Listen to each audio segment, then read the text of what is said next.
Thanks, Marwan and CreativeMornings for inviting me to talk. This is kind of new to me too. I'm just freshly kind of emerging, just like everyone else, out of COVID. Thanks everyone for attending, and I'm really excited to be here. I'm a little nervous, but we'll get through it. I think we'll get through it. You got this. Oh, thank you. So the topic today is truth. And then I thought about it. What is truth? So I think truth can be very simple. It could be very tender, and it could be very beautiful. And also, I think sometimes truth can be very sad and painful, dark, and sometimes terrifying and hard to talk about. And I think sometimes truth is kind of like an onion. You know, you kind of have to slowly peel away at it until it kind of slowly reveals itself.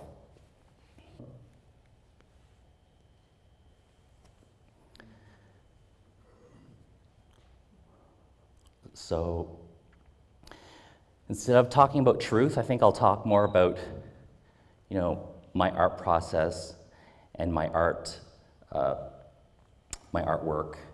and my life. So in my search of truth,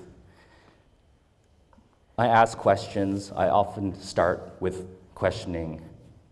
I ask questions like, what's the meaning of life? Why do we struggle? Why choose fear?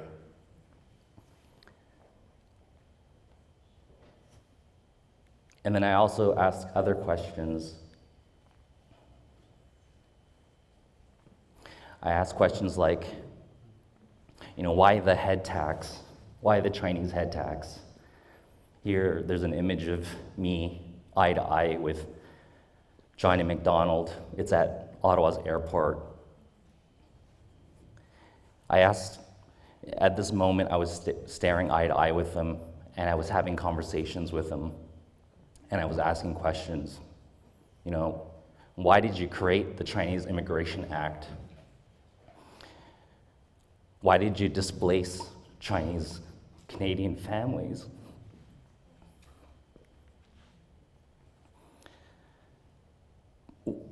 Why the Chinese Exclusion Act? So my artwork is obviously very personal. It's very autobiographical. I draw from my own personal experiences. I'm a multidisciplinary artist. That means I use a variety of mediums. The idea of my project, what I want to express in my artwork, usually determines what materials I use. So in this case, I used an old vintage menu from my family's restaurant, which opened in 1971 on Somerset Street.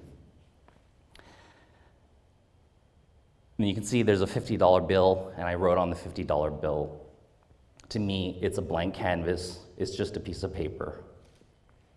And I wanted to use that because it expressed, I was looking at the bill, and it has William Lyon Mackenzie King on it. And he was the prime minister at the time, and he's the one that legislated the Chinese Exclusion Act, which completely separated families for over 25 years. So I use my tangible links to history. This year is a really special year for me and my family. We're celebrating 100 years as settlers, as guests on these lands.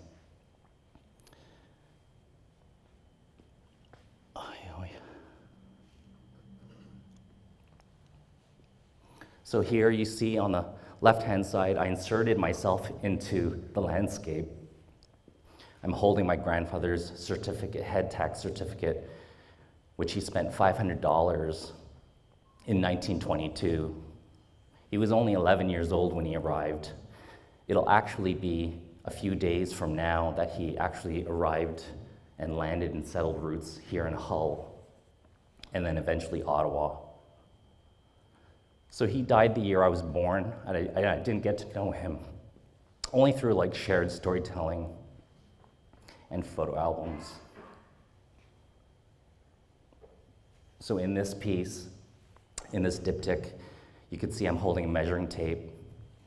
I measured the height of him as a little boy, immigrating at the age of 11, paying the head tax.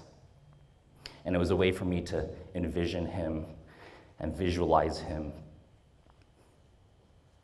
And it was a way for me to get to know him again.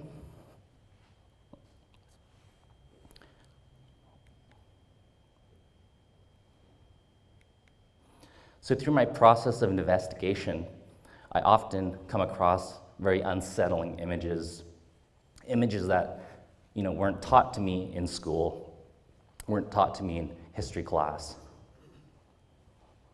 So like images like this, it's called The Gatekeepers. It's from the BC, Saturday Sunset from 1907. It's an illustration by artist M.H. Hawkins. So it illustrates white immigration and Oriental exclusion. So in this image, on the left-hand side, you'll see, European settlers kind of strolling through the gate, very easy, no difficulty. Immigrants from all ranges of age, from young to old. There's men and women. And then on the right-hand side, there's a woman wrapped in a British flag with her arm, one arm in a gesture of welcoming, and then the other one is she's pushing the gate. And behind that gate that she's holding are Chinese immigrants. And in this image, they're depicted as very sad looking, very depressing, very gaunt-like. They kind of are like compressed behind the gate like animals. So how do I process these kind of histories, these kind of narratives? How do I reconcile with what I come across with and learn? So to help me understand these images, I created this little maquette model of the exact gate from that image. It took me about 3 to 4 days to create this, and that process of creating it really helped me understand, these histories and these narratives.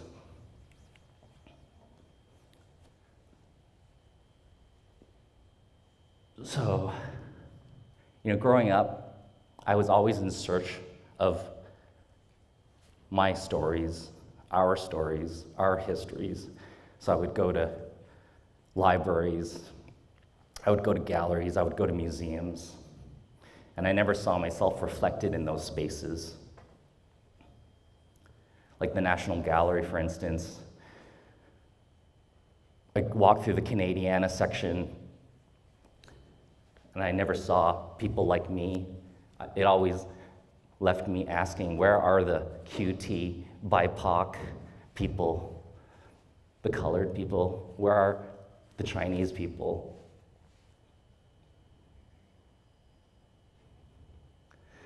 So that I created this series. It's called Invisible Identities. It was a way for me to disrupt that kind of narrative of erasure that I saw happening. And it was also a way for me to dismantle those narratives of racism. So this series was to honor those men that labored in Chinese restaurants, early Chinese Canadian settlers that were forced into restaurant labor. All these clothings are made of paper ephemera. They're all menus that I collected from different Chinese restaurants within 150 kilometers of Gatineau and Ottawa. So I sewed them together in the shape of a dress shirt.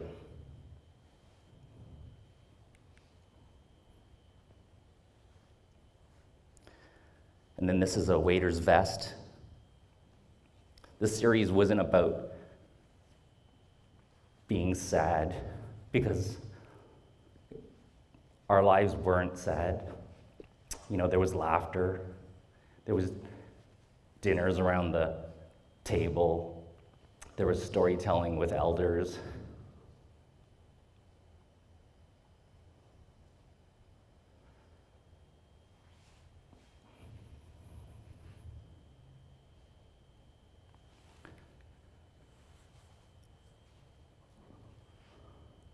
And then we all know this image, you people.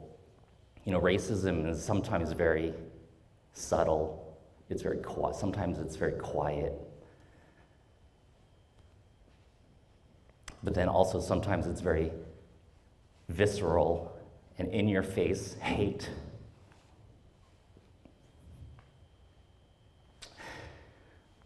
You people has kind of like haunted me my whole life.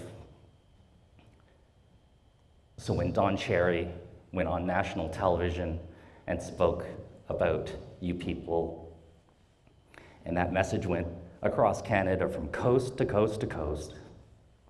And then when I heard it, I knew exactly what he was saying, and I knew exactly who he was talking about.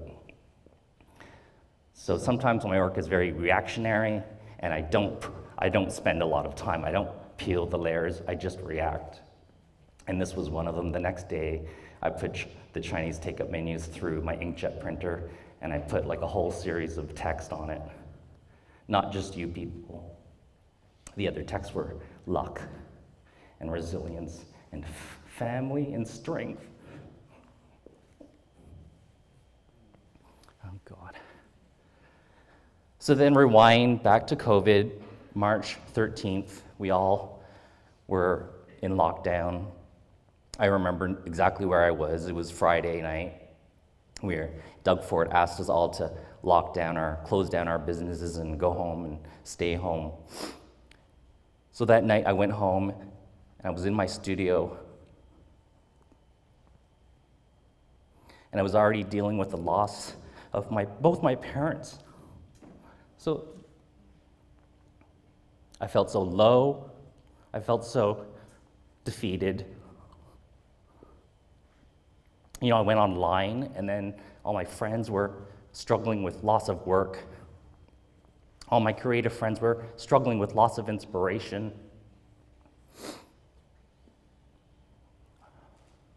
So then I stayed in my studio, and I sat there in the silence of the darkness.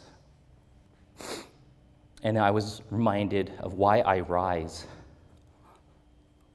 I was reminded of those queer men in the queer community that fought the stigma of the AIDS crisis. And I was reminded of my grandfather and my parents and my ancestors and all the struggles that they went through.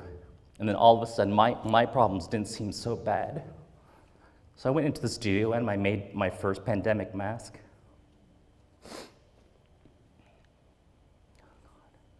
The lockdowns are really long. I put all my energy into making masks. I was really productive.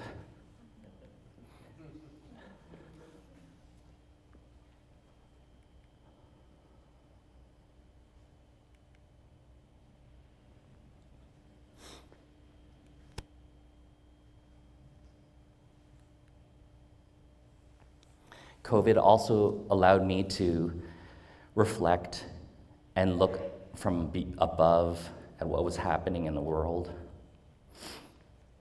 I saw patterns of oppression. I saw Black Lives Matter happen. And it reminded me of Africville. And then indigenous communities were struggling with residential schools. Buddhist temples were being vandalized. And even Dr. Zeus was being banned. So I made this piece with my friend, Barry Ace. And this sculpture reminds me of a kid's toy, building blocks. But it's not what just children learn, it's what we as adults, we learn.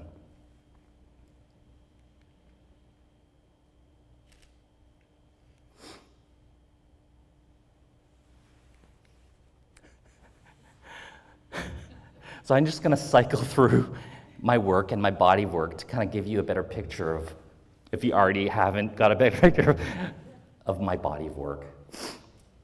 So this was called A4 in Space. It was at Carleton University. This piece is called Luck. It was at Gallery 112 in Nepean. This quilt was made up of hundreds of Chinese takeout menus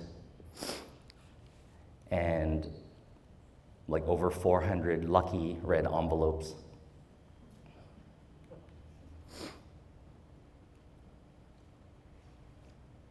So also during COVID, I watched Chinatowns all across Canada and seniors being targeted. You know, seniors that look like my parents being pushed to the ground. And I was stuck at home. I wanted to show allyship and connection with those suffering in other Chinatowns. So I created a series of images that I transferred onto plates. They're crushed fortune cookies, and I reimagined the text. And the text were all inspired by rally signs that I had seen in Chinatowns across Canada.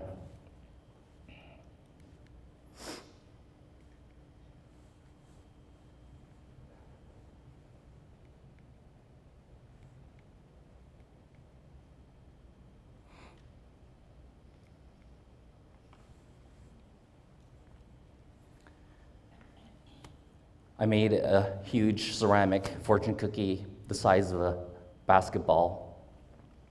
And then I went into the garage, I took a 2x4, and I smashed the fortune cookie into like 100 pieces.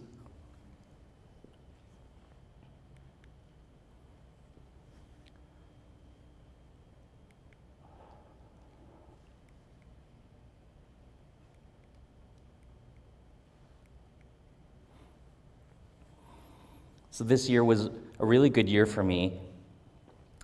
I did 2 performances. I'm not a performance artist, so it was amazing for me to kind of like immerse myself into it and dive right into it. This was at Axneo Set for Perth. I had created a tea ceremony where I ripped my grandfather's head tacks into small little bits, and I made a pot of tea. And I served that tea to my guests at my table.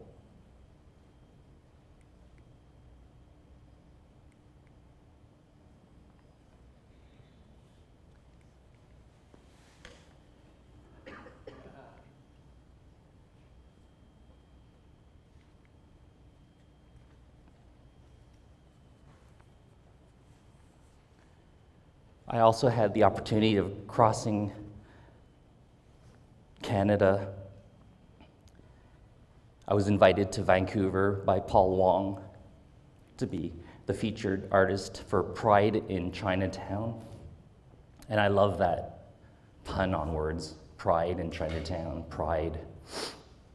It reminds me of pride in self, pride in community, but also as a queer man, it reminds me of pride as a queer. So I visited 5 different Chinatowns: Vancouver, Calgary, Montreal, Toronto, Markham. And everywhere I went, I would look for a Chinatown. I would also look for my gays, right? So I would go to Davie Street. I would go to Church Street.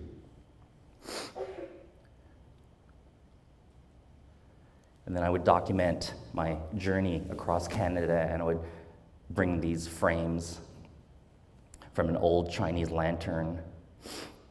So I imbued these frames with a lot of emotion, a lot of love, a lot of memory and history.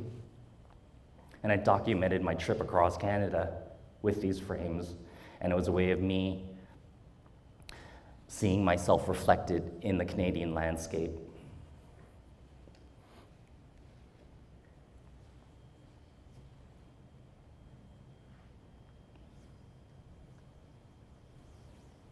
So I think art is a really powerful tool for healing. I think art is a really powerful tool for transformation and social justice. So before I end my talk today, I just want to leave you guys with 2 prompts. One is, what fuels you? What fuels your day? What fuels you to wake up and take on the day? Why do you do what you do? And then what makes you rise? And then the second prompt is, when you're walking through Chinatown, it doesn't matter where it is, could be anywhere across Canada, just take the time to stop and think and reflect that these communities are amazing, that they even exist against all odds.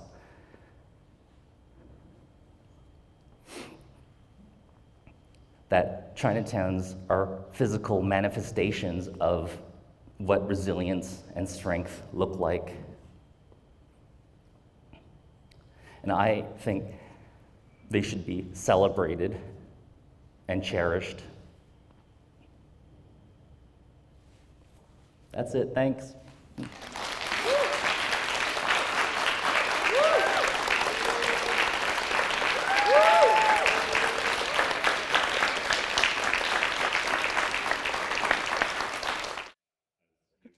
But Don, you talked about traveling. When you travel, you stop by different Chinatowns and you seek out the cave villages.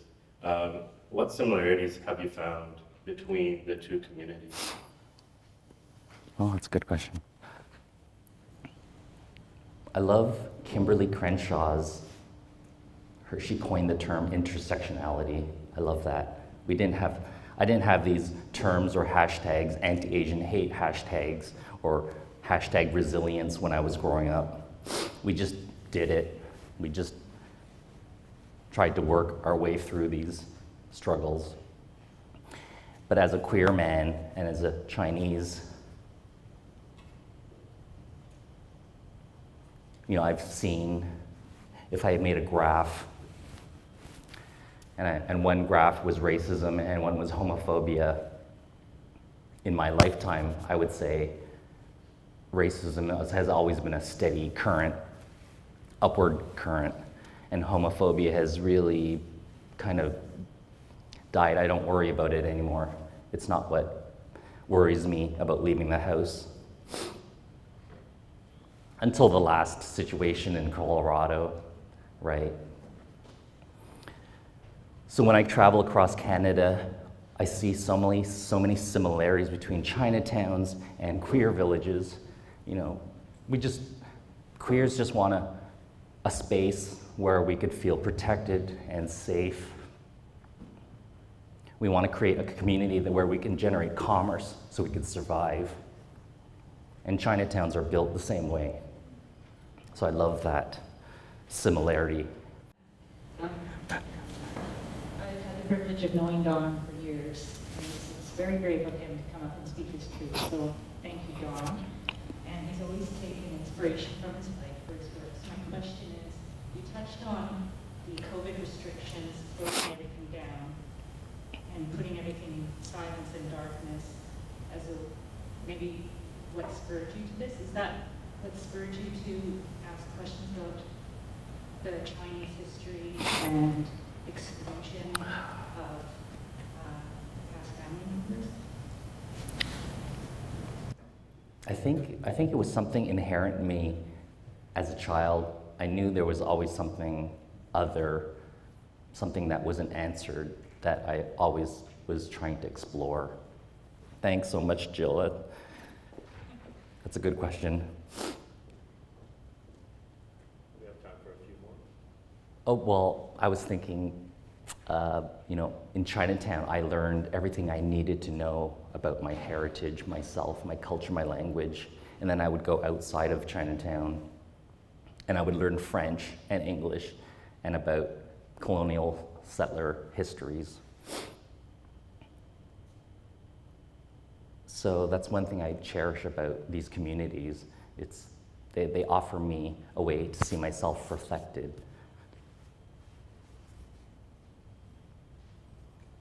Jane here. Your talk touched me on so many levels. Also, as a third generation Chinese Canadian, lots of history there that I find I didn't realize until I was older as well about what my family has gone through.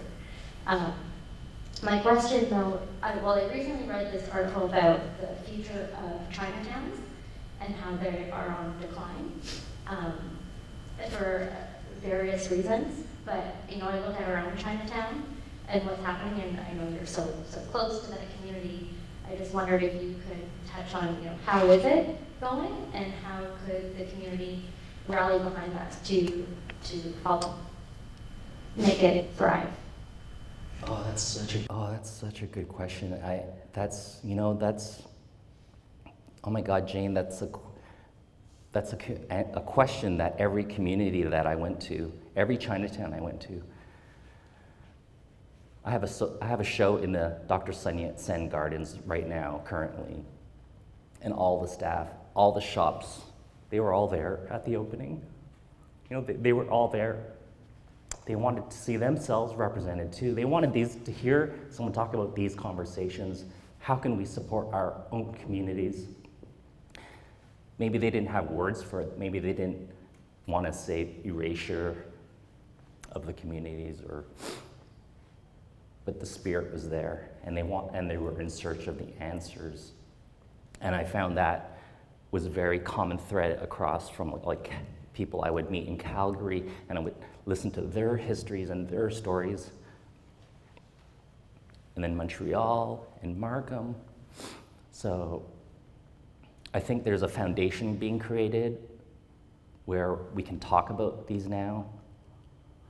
I'm not the only one talking about it. Before, I used to go to the library and I would look through the Rolodex and I would find Chinese. I would go for Chinese, Asian, anything.